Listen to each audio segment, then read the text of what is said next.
Pipe is cold. What's up, guys? Today we're going to be let me turn around. What's up, guys? Today we're going to be installing a new blow-off valve on the car. My name is Zach Ellis and welcome to my journey. I don't know where I'm going or how I'm going to get there, but I'm going to be tearing shit up every step of the way. Along with a few friends, of course. Honestly, I don't know what I'm doing. I'll be building, modifying, repairing, fabricating, and racing every chance I get. Terrifying. But if you enjoyed this content, don't forget to smash the subscribe button and of course, enjoy the video.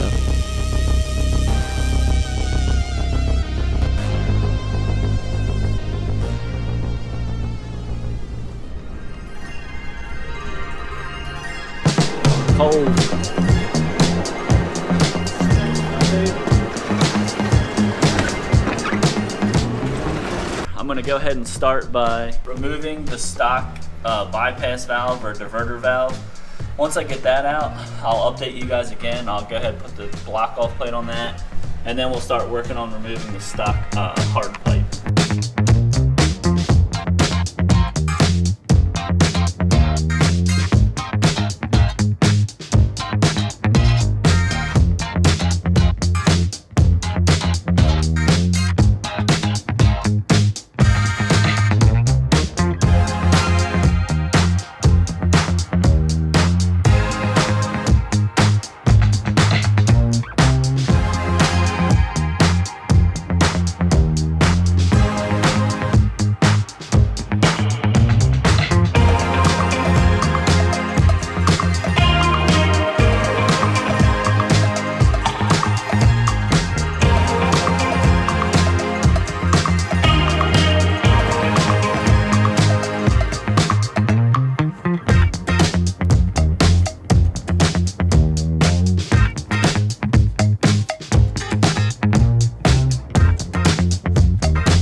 Alright, so far I got the block off plate on the turbo installed.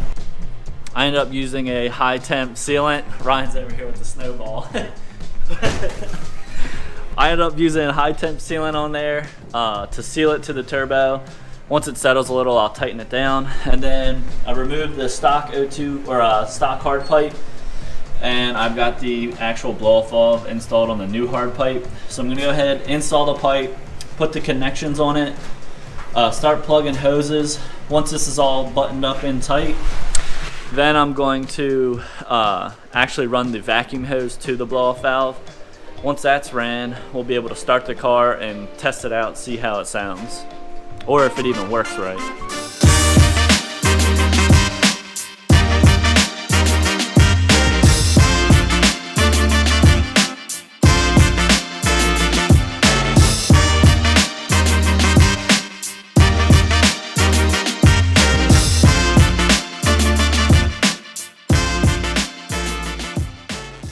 Alright, so we got the blow-off valve installed. Everything's connected. I was looking at the vacuum schematics for PCM controlled boost for the car. So you have to disconnect basically the number 3 solenoid, the blue solenoid, completely. Alright, so the blue hose is right there. Fuck, I gotta move my light. It's so fucking bright you can't fucking see. Alright, so blue hose is right here. You can see me pushing it. Where it connects, you've got to put a rubber cap. So you cap off the blue end. The next hose is the pink one, or it probably looks red, pink. It goes to the diverter valve or the surge valve actuator, or whatever you want to call it. You're going to just disconnect that one and let it hang. So you got the blue and the red hose just hanging out. On the other end,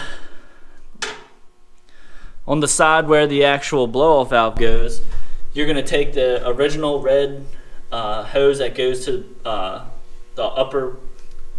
My brain is just not working. You're going to take the original red hose from the red solenoid, and it's going to go right back to where it was originally. And then you've got to tee into one of the vacuum lines after the throttle body, and that's going to actually actuate the blow-off valve itself. I did a lot of digging to try and find what hose had to go where. It was kind of a pain in the butt, to be honest, but I think I figured it out. The only issue now is I can't actually test the car out because it's so freaking snowy out here, if you can see. So we got about 6 inches of snow, and the roads are still icy and then heavily salted, so I can't actually drive the car today, but I am going to start it, try to get some sound clips, see if we can actually hear this thing blow off, which I don't think I'll be able to, but I guess I'll give it a shot. Make sure this bitch is recording too. Hopefully she got enough juice to start. I don't think she will. Fucking cocksucker. Really? Yeah. Come on, baby. See if she just starts.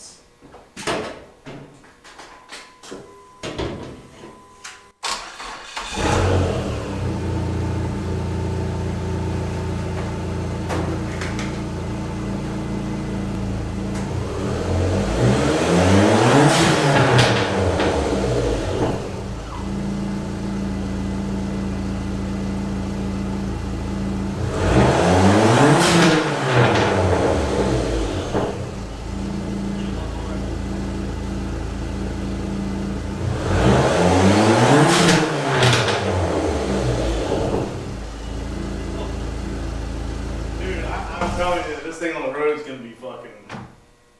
Don't be screaming. Yeah. You would be like, what the fuck? Right. All right. So hopefully you can hear the blow-off valve in that. Probably not. Maybe before I get this video published, I can get a driving clip of taking it out on the road. I think Ryan says it's supposed to be warm this week. It's supposed to get like 50 degrees by the end of the week. So. Supposed to be roughly 50 degrees by the end of the week, so maybe I can get it out there and do a pull or two. Fortunately, I have to work all weekend, so I'm not sure that... Well, either way, I'll figure something out to try and get a test drive. But now I'm going to go ahead and start working on...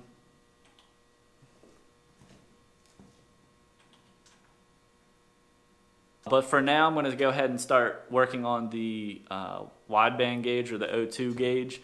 I installed it last week. I was just waiting for an O2 sensor to install, so I just put that in. But now I've got to pull the A-pillar down and try and feed all the lines up through there. I'll show you what I got so far. So I had to feed a wire through the firewall, and it goes all the way down there to the actual down pipe.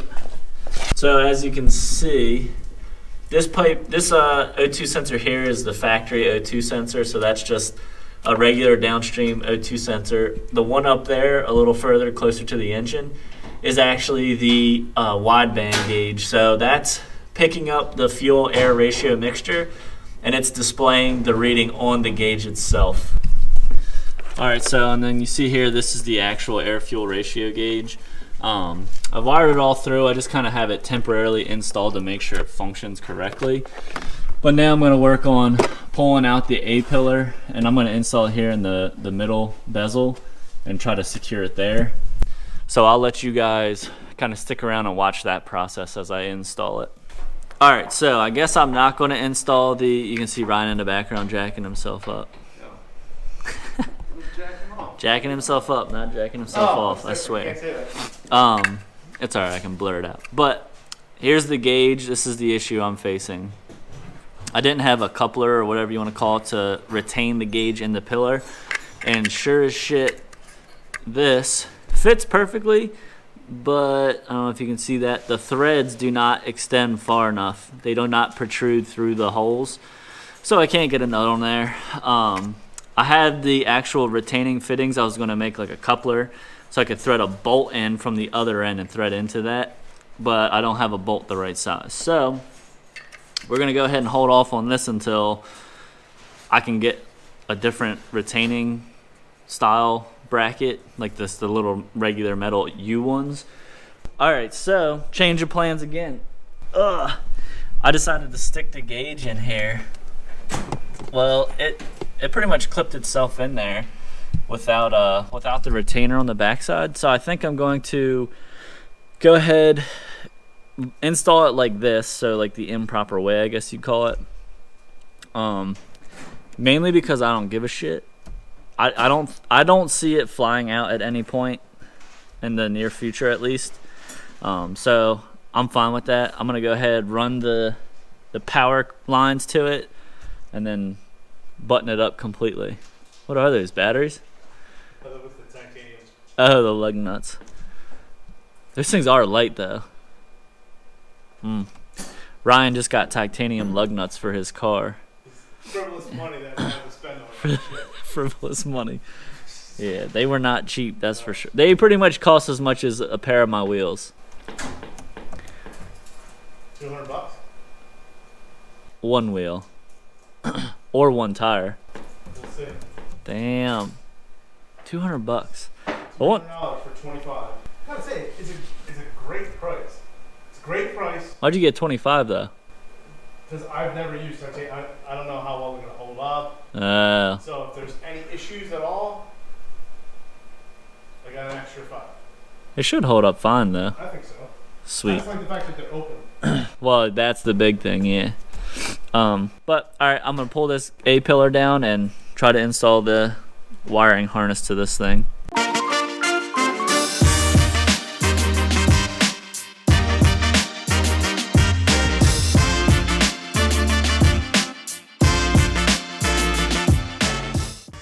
Alright, so when I installed this A-pillar gauge originally, or the A-pod pillar thing, I pre-drilled all the holes for all the gauges. So I drilled this one here, I got this one here, and another one up here.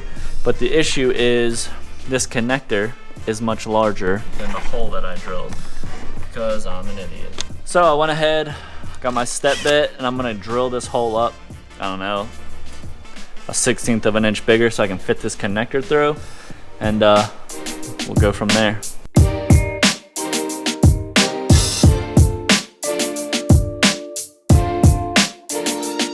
Alright, so I got the hole drilled. Now I've got to route the wires the correct way, and then we'll install it finally.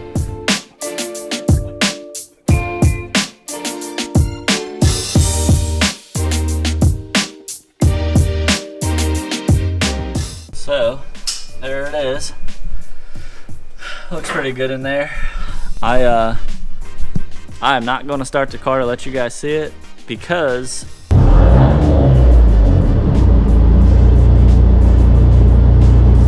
I mean, you all know what an AFR gauge looks like, you know, flashy red light.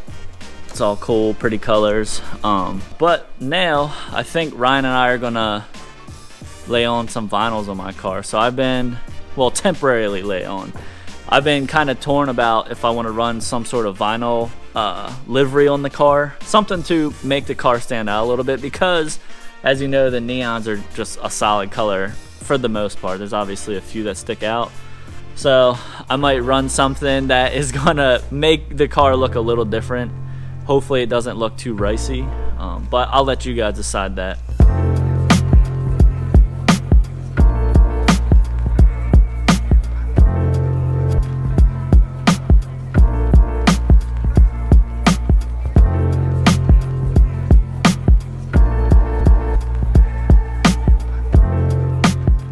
So just so y'all know, white is not the color I'm actually going to try and go with. It's just what I had. I bought this to put a little piece like this big on my motorcycle. Well, I bought like a 50-foot roll. So now I'm getting to use it. We're not actually installing on the car because the vinyl is so shitty. But just to get an idea of the angle we want to lay, if we end up running it at all. If you think this looks alright, let me know in the comment section. If you think it's terrible, let us know. when I first looked at this with the white, I instantly thought of a diving flag, and Ryan called out Starsky and Hutch. So, either way, not a great look. But we started with the lowest angle, and then we're gonna slowly change the angle up so it gets shorter and shorter, so we can see some options. So the color that I was actually planning on using for this, I'll show you here just on my phone. So if you can see that, it's like a mirror chrome. So the same color as my tint pretty much, and then like a flat mirror. So it's like a high gloss but flat. Does that even make sense? Whatever. It's like a silver color, and then a mirror color. So something that matches my wheels and my window tint a little bit.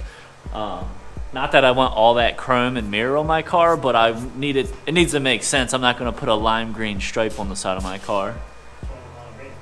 Literally, lime green is the worst color ever. It's like, no, that's what color Ryan's car is. So we're just going to try different angles to see what looks halfway decent.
Alright, so turn my fan down so you can hear me. Finished up putting on the blow-off valve. Like I said, I don't know if the spring inside is the correct spring or anything really, mainly because I can't drive the car right now. But it went on pretty simply. The only thing I have to get is another, like a 3/16 nipple for the connection to where the original red line went to from the red solenoid. I had a nipple for it, but I cannot seem to remember where I placed it, so I had to make a little rig to make it work, which for now that's fine. It's going to do what I need it to do, but long term that's not going to last. Hopefully you guys found something beneficial in that. I didn't have a whole lot of time to try and tell you everything I was doing, but I know there's a million videos out there of installing a blow-off valve. But I gave you a general idea of what I did. But if you like this video, please don't forget to like it, and obviously subscribe to the channel if you like the content in general. I'm gonna be making content every week for as long as I can possibly do it. It gets a little harder right now in the winter time just because it's so snowy. I can't drive the car, which really sucks, but it is what it is, I guess.